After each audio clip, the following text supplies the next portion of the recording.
na ito si Trillanes, sundalo. Ang nag-make believe siya doon sa mga sundalo na he was all for the military. And he never gave a hoot. Hindi ko sabi, wala ako, isang beses lang ako nagsabi, kampanya, I will double your salary. Period. Nung pagtabot ng panahon, binigay ko. Itong mga military na, they say they love their fellow soldiers. Really? Nagpakita ba sila minsan sa Marawi? When a lot of my soldiers and policemen were dying, then remember, it's a constitution. It is, mabigat kaya yan, regalado.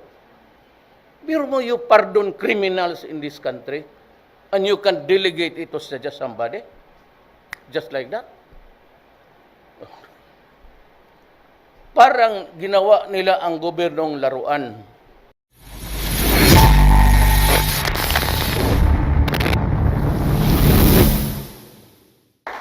Maybe I cannot but help the eagerness of the media to ask questions. May I start with CNN? Mr. President, mayroon kayong listahan? first question po is from Edith Regalado of Philippine Star. Sir, good morning po and welcome home from a very successful trip to Israel and Jordan po. Sir, while you were away, things were happening here in the city, particularly with the Trillanes issue. Is there one question is there a need for you to for a loyalty check among the military since he is from the ranks of the military, and with what is happening now, and where are we now where are you now when it comes to his case?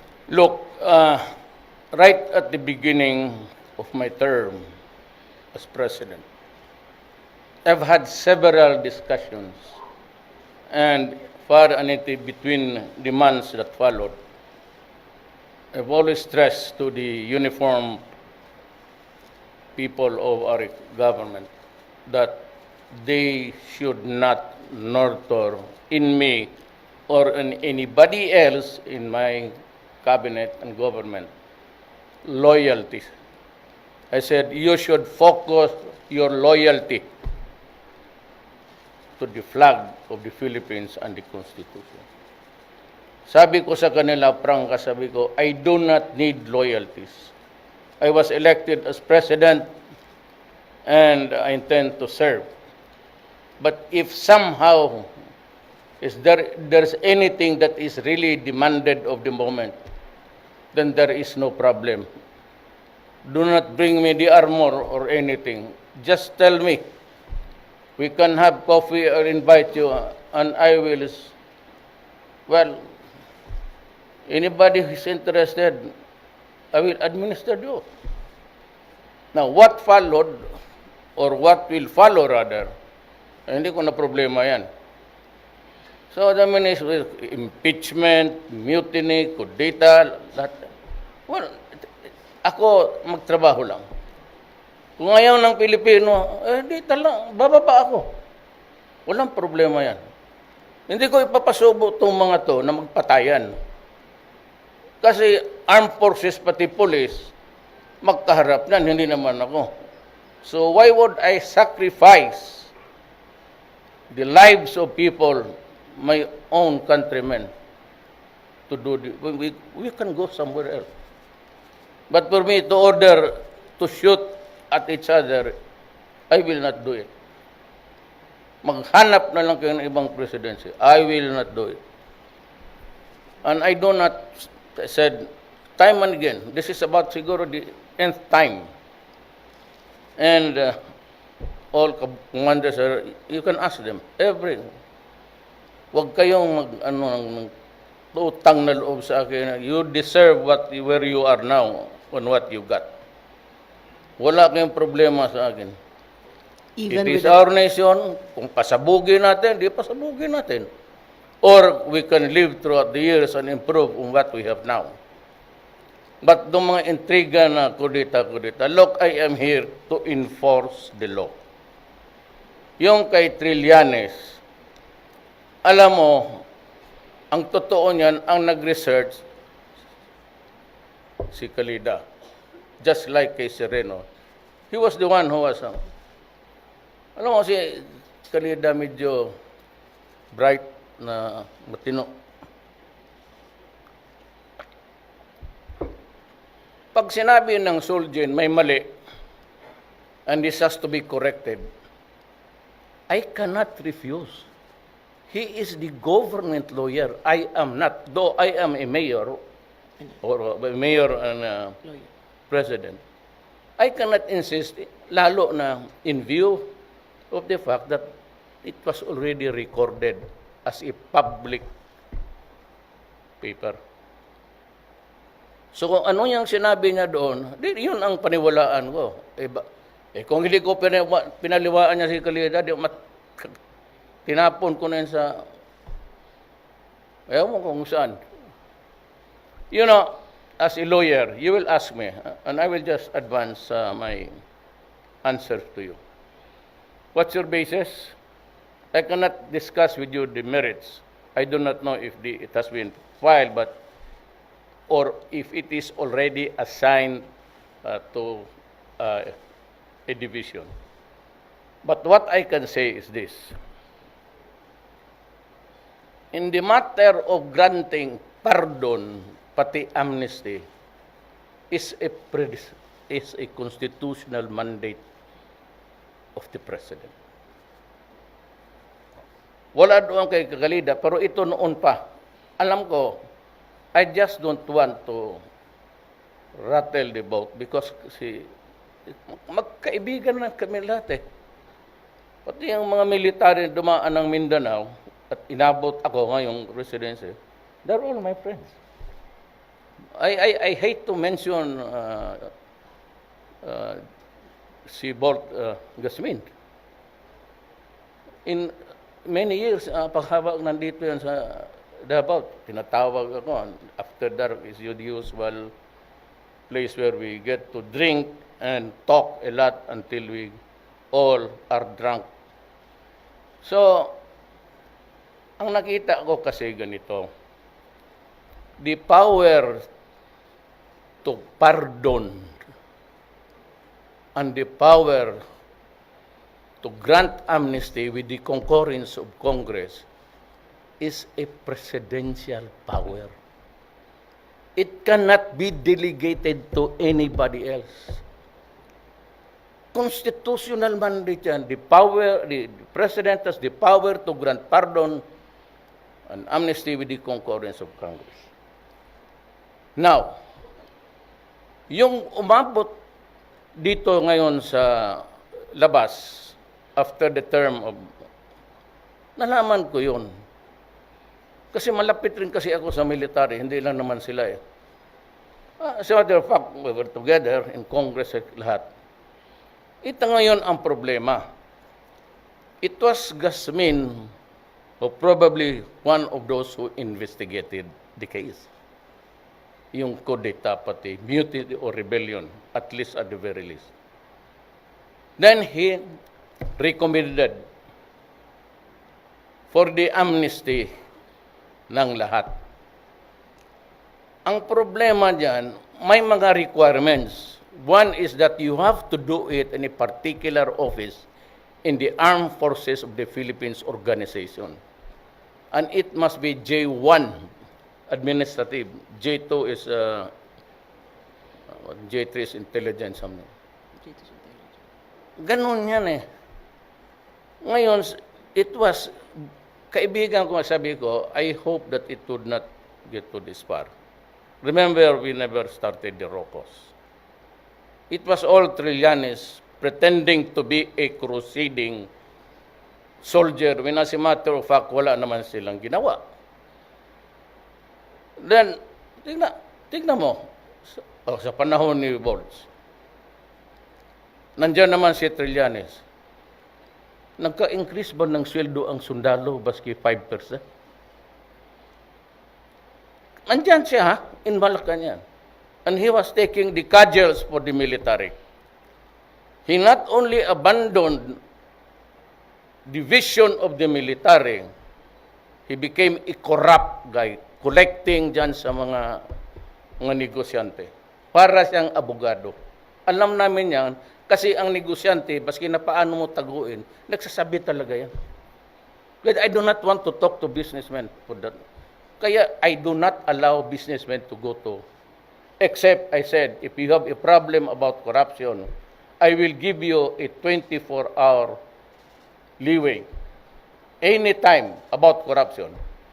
So gaya nung Koreanong sa frigate, pumunta doon yung mismong may-ari ng kumpanya, yung parang liaison officer nila, empleyado nila, bakit hindi pa na-implement? And that was why si Bongo wrote a letter sa legal, for legal to hear it and pass on whatever is the result of the investigation. Sabi ko, magkaakyat kayo. Na ito si Trillanes, sundalo.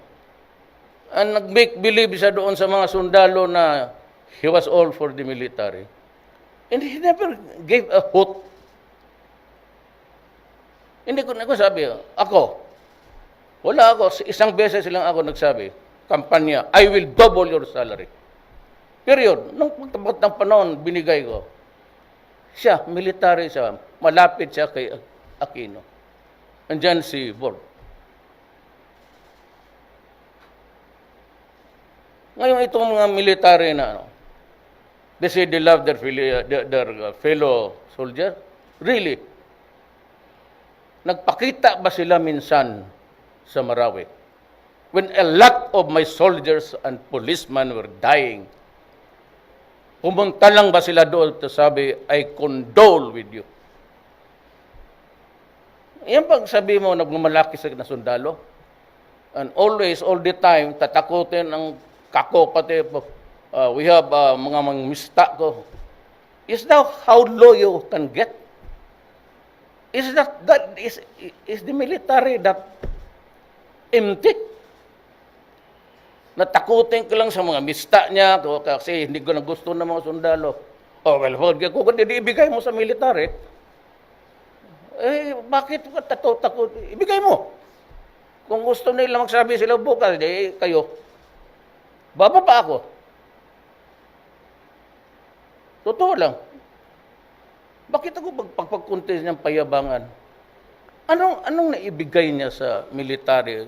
And this pernicious habit of the military when I will take do not follow the instruction of the president. Well, pag yan ang sabi nila, kung gusto ninyo, inyo na. Bakit kayo magpatayan? Ang gwardiya ko, classmate mo rin, bala sa PMA, di kayo na lang lahat. Bakit pa tayo magdrama-drama dito kung gano'n ang sitwasyon?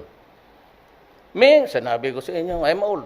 I am ready to step down anytime. Short of working it out for the last remaining years of my term. Probably the only agency that can really, would be PNP and the armed forces. If that is to their liking, they can always just call my attention.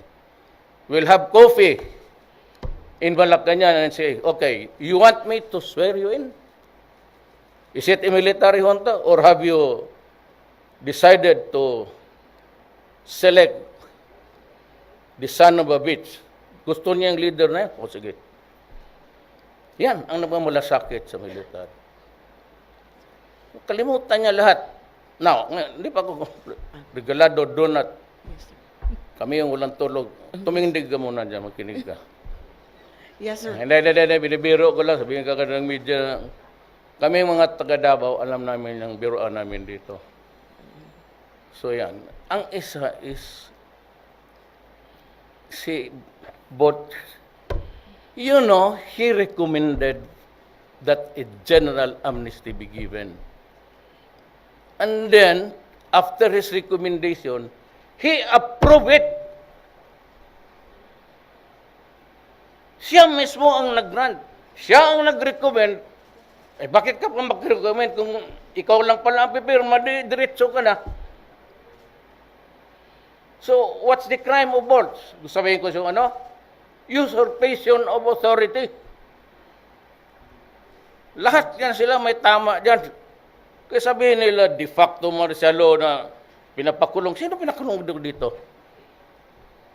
Sabi niya na continuing arrest. Well, let the court decide on it. Whether he should go back to jail because that is where he came from. And instead of reporting to J1 na mag-swear ng oath, and he has to do it in writing. Basta check ka lang dyan, okay, mutiny, ito, nandoon na. Look, we have to determine their respective criminal liability first. Whether leader ka mas mataas or whether you were a follower, ordinary soldier. That, before you can give a pardon or amnesty, you have to know, you have to declare your guilt and place it on a narrative so that alam ko kung ibibigay ko ba ang amnesty o papaniwalaan ko. Wala eh. Yung sa application niya, TRO sa Supreme Court, nagbigay siya ng sample ng affidavit. Wala siyang, you have to swear. And you have to place the narrative saan ka, anong ginawa mo, bakit kailangan kang papatawarin. Kaya kung magsabi lang, ako si Trillanes, nanonood lang ako sa kapwa ko sundalo, pero kami lahat sa isang grupo lang, you think that it is easy, you just play with the Constitution? Hindi ako. Must remember, abogado ako. Hindi ko pipirmahan yan kung alam ko na walang. Yan. Failure to comply, it must be in affidavit form and you narrate anong kasalanan mo. Ang problema, yung nag-imbestiga at nag-recommend ng amnesty, siya rin ang nag-approve ng amnesty. Anak ka. Then, remember, it's a constitution. Mabigat kaya yan, regalado. Biro mo, you pardon criminals in this country and you can delegate it to just somebody? Just like that? Parang ginawa nila ang gobyernong laruan. Yan, hindi ako. Ngayon, if the Supreme Court says that my proclamation is invalid, so let it fall. But sabihin ng Supreme Court sa akin, as head of the department, anong kasalanan, anong pagkamali ko diyan sa non-compliance and yung as a lawyer, dalawa lang yung akin. And I am not allowed to go. Kasi na Supreme Court na. Pero ito, general provision, which I think, matagal ko na itong alam. Just like the ICC. When everybody was talking about all defenses that I can raise, but I just kept quiet.